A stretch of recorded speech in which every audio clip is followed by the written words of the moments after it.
Hello दोस्तों, मैं doctor Gargi Kaul आप सभी का अपने यूट्यूब चैनल पे हार्दिक स्वागत करती हूँ। तो आजकल आपने देखा है सभी लोग अपनी स्किन के लिए बहुत ही वरीड रहते हैं। किसी को घुमौरियाँ हो रही हैं, किसी को हाइपर पिगमेंटेशन हो रहा है, किसी की त्वचा रूखी है, किसी को रिंग वर्म इन्फेक्शन, किसी को फंगल इन्फेक्शन और किसी को बैक्टीरियल इन्फेक्शन। तो इसका एक ही कारण है, बढ़ता हुआ प्रदूषण। तो हम ऐसा क्या करें जिससे कि हम अपनी स्किन को भी हेल्दी रखें और हम अपने इंटरनल ऑर्गन्स को भी हेल्दी रख पाएँ। जैसे कि आपको पता है कि स्किन एक लार्जेस्ट पार्ट है हमारे शरीर का, जो कि हमारी पूरी बॉडी को कवर करके रखता है। तो सबसे पहले केयर बनती है हमारी स्किन की। तो स्किन के अगर ऊपर कोई डिजीज़ है, अगर हम किसी भी एप्लीकेटर को ऊपर लगाते हैं, वो कुछ चीज़ समय के लिए ख़त्म होता है, लेकिन बाद में फिर वो बीमारी पनपती है। लेकिन आज मैं आपको एक्सटर्नली भी और इंटरनली भी ऐसी चीज़ बताऊंगी जिससे वो बीमारी आपको दोबारा ना हो। तो आज का विषय मेरा रहेगा नीम।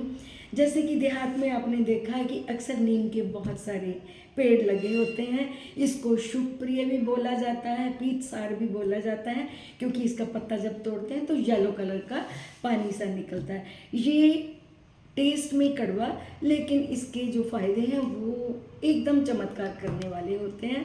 तो फ्रेंड्स, इसका यूज़ क्या क्या करना है, हम इसकी छाल को भी यूज़ कर सकते हैं, पत्तों को भी, और जो फल होते हैं जो कि कच्चे में ग्रीन और पकने पे येलो कलर के हो जाते हैं, उसके बीजों का तेल भी यूज़ कर सकते हैं। तो सबसे पहले मैं स्टार्ट करूँगी नीम के पत्तों से। अगर हम दिन में सुबह उठते ही 8 से 10 पत्ती चबाते हैं तो हमारी जो ओरल हाइजीन है वो प्रॉपर रहती है, हमारे गम्स जो होते हैं वो हेल्दी होते हैं, और कोई भी बैक्टीरियल, फंगल, किसी भी टाइप की कोई इन्फेक्शन हो तो ये बिल्कुल ठीक हो जाती है। लोग इसकी दातुन भी करते हैं और इसका लाभ उठाते हैं।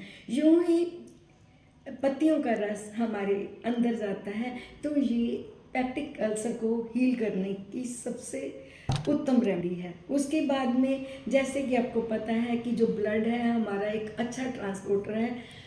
ब्लड में से इम्प्योरिटीज़ को ख़त्म करने के लिए और ब्लड में सॉल्युबल जो ग्लूकोज लेवल है उसका जो हाई लेवल चल रहा है उसको कम करने के लिए नीम किसी रामबाण से कम नहीं है, क्योंकि ये टेस्ट में कड़वा है और ये शुगर लेवल को एकदम जो है वो नॉर्मल करने में सक्षम है। मोर ओवर ये इंसुलिन प्रोडक्शन करने में भी हमारी सहायता करता है। तो देखो, जब हमारे अंदर नीम गई तो उसने क्या क्या फ़ायदे किए। आप चिंता मत कीजिए, अगर आपके पास ग्रीन या फ्रेश नीम नहीं है तो आप इसके पत्तों को कलेक्ट कीजिए, छाया में सुखाइए, उसका पाउडर बना के रखिए, और ये मार्च और अप्रैल के महीने में या फिर अक्टूबर के महीने में लेना सर्वश्रेष्ठ होता है, क्योंकि अक्टूबर में अक्टूबर हीट होती है, उससे बीमारियां स्किन से रिलेट होती हैं, और जो मार्च और अप्रैल है एकदम सीज़न चेंज होने से बहुत सी बीमारियां आती हैं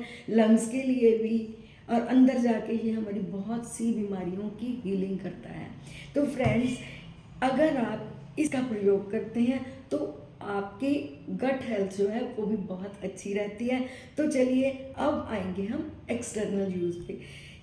नीम की निमोलियाँ का तेल बना के, तेल आप निकलवा सकते हैं। अगर उसका प्रयोग घाव पे, दाद पे, खुजली पे, रिंग वर्म इन्फेक्शन पे यूज़ करते हैं तो वहीं पे फंगस भी, बैक्टीरिया भी और वायरस भी, किसी तरह में की भी कोई चीज़ होगी, ये उसको ख़त्म करने में बहुत ही कारगर रहता है। और मोरोवर, अगर आप इसका प्रयोग, इसकी छाल को लीजिए, उसको जस्ट चंदन की तरह घिस लीजिए, और यहाँ पे आपके फेस पे घमौरियाँ हैं, जब पिंपल्स आ गए हैं, अगर उस पर आप लगाते हैं तो ये वहीं बैठ जाती हैं। एक चीज़ आपको स्पेशल बता देती हूँ कि जो एक ट्रेडिशनल स्नान होता है, जब हमारी जो लेडीज़ हैं प्रेगनेंसी के बाद फर्स्ट बाथ लेती हैं तो उसमें नीम के पत्ते डाल के पानी को गर्म किया जाता है। ऐसा क्यों? क्योंकि ये सभी तरह की इन्फेक्शंस को किल करने वाला एक मेडिकेटेड वाटर बन जाता है। तो अगर आप नेचर से जुड़ना चाहते हैं, आप एंटीबायोटिक्स से दूर रहना चाहते हैं, अपनी इम्यूनिटी को बढ़ाना चाहते हैं, क्योंकि इसमें विटामिन सी भी है, तो काइंडली मार्च, अप्रैल और अक्टूबर में इसका प्रयोग जरूर करें। आपका जो ब्लड है वो भी प्योरीफाई रहता है और आपको ज़्यादा इसके साइड इफ़ेक्ट्स भी नहीं होते। काइंडली एक गुजारिश और करूँगी, अगर कोई प्रेग्नेंट वुमेन है तो उसको without the consultation of the doctor kindly उसको ना दें, अदरवाइज कोई भी ले उसके लिए फ़ायदेमंद है। एक्सेस में इसका यूज़ जो है वो आपको रुक्षता प्रदान करता है, तो आप 2 महीने वो और 1 महीना बीच में लेके अपने लाइफ को एक बेटर स्टाइल दे सकते हैं। तो काइंडली मेरी इन चीज़ों से अगर आप प्रभावित हुए हैं तो मेरी इस वीडियो को आप लाइक भी करें और शेयर भी करें। Thank you very much for watching my video.